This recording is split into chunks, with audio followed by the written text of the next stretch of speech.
Good evening, visitors.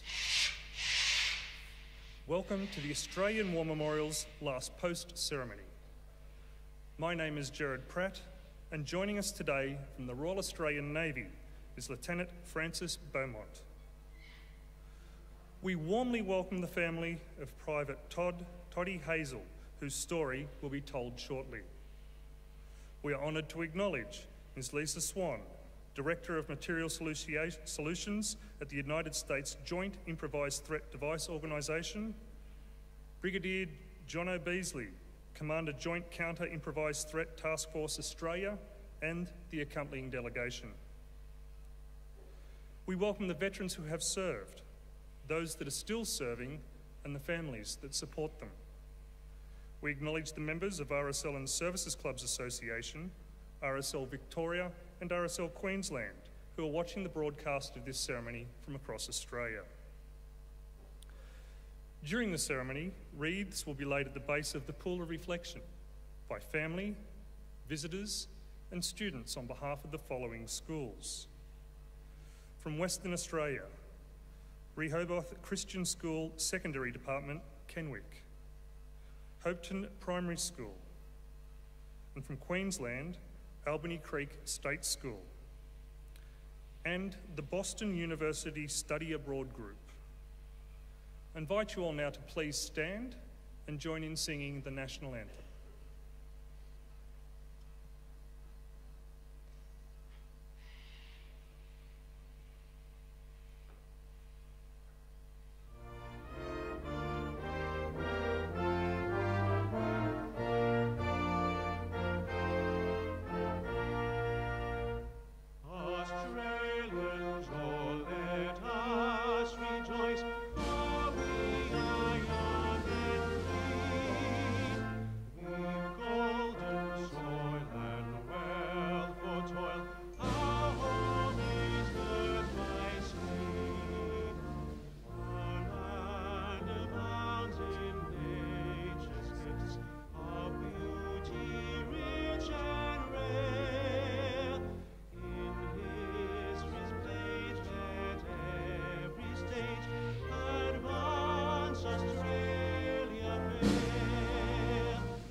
Students, please be seated.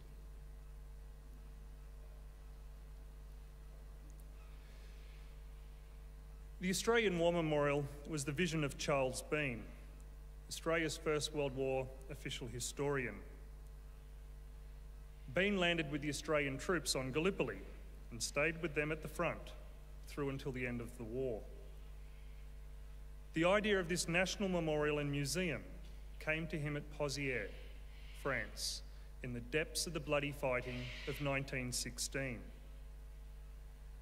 Bean's idea was that this would be a place where families and friends could mourn loved ones buried in faraway places. It would also be a place that could help all Australians understand what these men and women had endured and what they had done for us. Bean's vision, to which we remain true, is best expressed as inscribed in the entrance to the memorial's galleries. Here is their spirit, in the heart of the land they loved, and here we guard the record which they themselves made. Tonight we will read the story behind just one of those on the Roll of Honour, which lists the names of more than 102,000 men and women who have given their lives for us in war and operations for more than a century. But first, we present a lament, Flowers of the Forest. Wreaths or floral tributes will now be laid at the base of the Pool of Reflection.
Today, we remember and pay tribute to Private Edward George Hazel. Edward Hazel, a Waka Waka man, was born in Gayndah, Queensland on the 13th of March 1925 to Sydney and Hetty Hazel. Hazel, known by the nickname of Tody, grew up in Gayndah and attended Gayndah State School, which at the time was a small school with one teacher. He left school after gaining his primary education. The family moved to Biggendon, where Hazel held a variety of jobs from a young age, working variously as a stockman, drover, farmhand and road worker. He loved sporting activities, particularly rugby league, at which he excelled. Hazel was living at home and working as a farm labourer when he decided to join the army. He travelled to Brisbane and on the 25th of January 1951 enlisted in the Australian Regular Army for a period of 6 years. After an initial posting as a kitchen hand, Hazel was sent to 11 National Service Training Battalion to undergo initial training as a soldier. On the 19th of April 1952, Hazel married Gloria Dawn Davis at Urangan.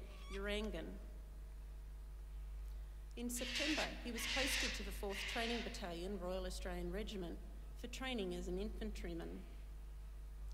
Hazel only had one blemish on his service record. He was found absent without leave during the afternoon in late July, returning to camp early the following morning. He was fined £1 and confined to barracks for 3 days for his trouble. In mid-February, Hazel was posted as a reinforcement for service in Korea. He had only recently become a father with the birth of his son Edward. After flying out of Sydney, he spent several months at the Reinforcement Holding Unit in Japan, where he received further training in preparation for frontline service. He arrived in Korea on the 2nd of June and joined the 3rd Battalion, the Royal Australian Regiment, the following day. A little over a week later, Hazel wrote to his parents to tell them that he was over in Korea at last and that the battalion was under notice to go up to the front.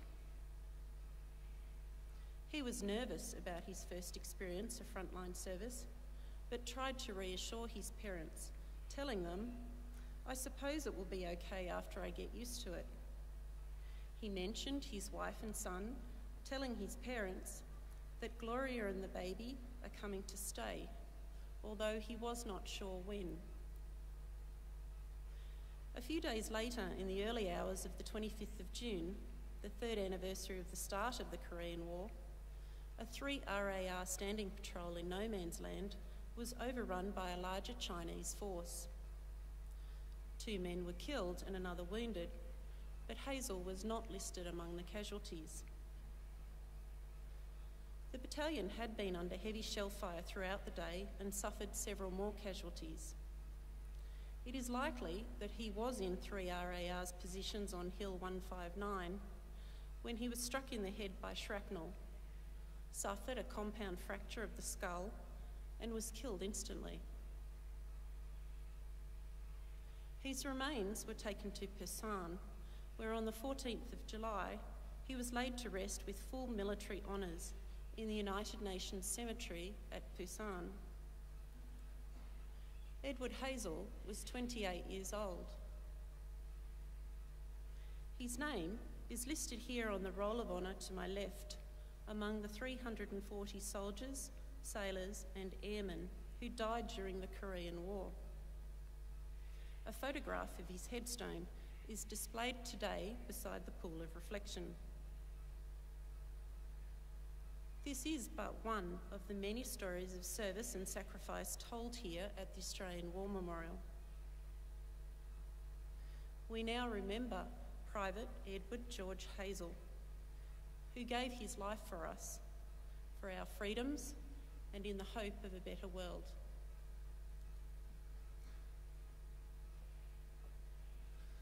Please stand for the reading of the Ode and the sounding of the last post.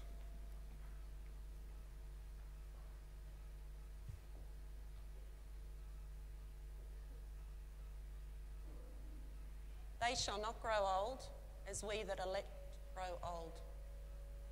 Age shall not weary them, nor the years condemn. At the going down of the sun and in the morning, we will remember them. We will remember them.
Lest we forget.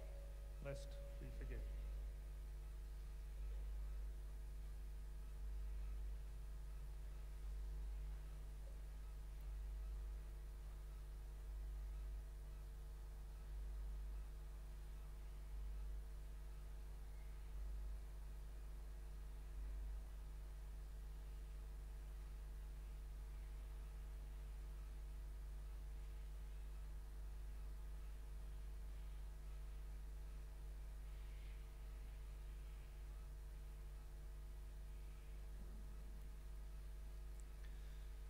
We leave you this evening with the words of the memorial's founder, Charles Bean.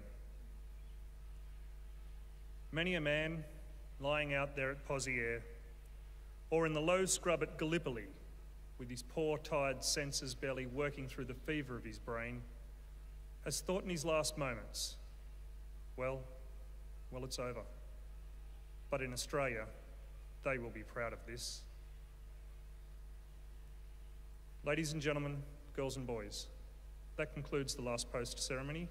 We thank you all for visiting the Australian War Memorial and wish you all a very good evening. Thank you.